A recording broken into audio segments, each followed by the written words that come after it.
मोर नमस्कार। मुख्य वक्ता मुख्य अतिथि तथा मंटू भाई आमर आह्वान समस्त कर्मकर्ता वृंद को मोर यथामान्य। बर्तमान टिके टिके वर्षा पड़ जाए, विभिन्न प्रकार शाग गछ उठी। आमे आज विभिन्न प्रकार शागर स्वाद चाखा सेटा आज कवि लिखिं।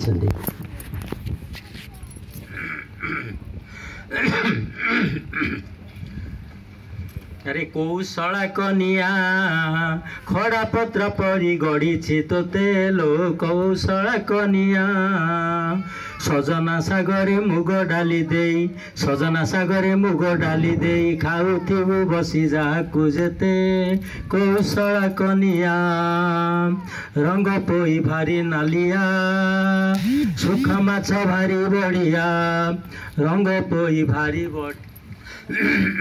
रंग पोई भारी नालिया सुखा माछ किणी आण बालिया मेथी पत्र संगे आंबुल मिसाई गोलाई खाइबु तर बरिया कौशला कनिया लेउटिया भारी चहट जेते खाउथिबु न पुरे पेट कलम्ब सागरे खटा मिसा देई खाइबा पूर्वरु डाकिबु सांग कौशला कनिया पियाज पतर काटी आनिबु पिठौ देईन भाजी थोइबु अदा सहित रसुण पकाई छेचा कुटा ताकू बसी करिबु कौशला कनिया धला पोई जाहाकू जेते मागिबु जाहाकू देव से हाथे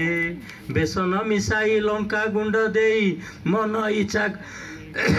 इच्छा करी खाइबु जेते कौशला कनिया चांटी साग बहुत मीठा सुनु सुनिया को ता संगे मिसा अगस्ती संगरे ने पेई मिसाई साइती रखी बुझा को जेते कौशला कनिया माखन साग खस खसिया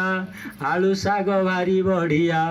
माटिया टिकारे मुड़ी गुंड देई अणके घोरी भूतर बरिया कौशला कनिया सोरिष सागरे बेसी बासना कसी सारू पत्र आनिबु किना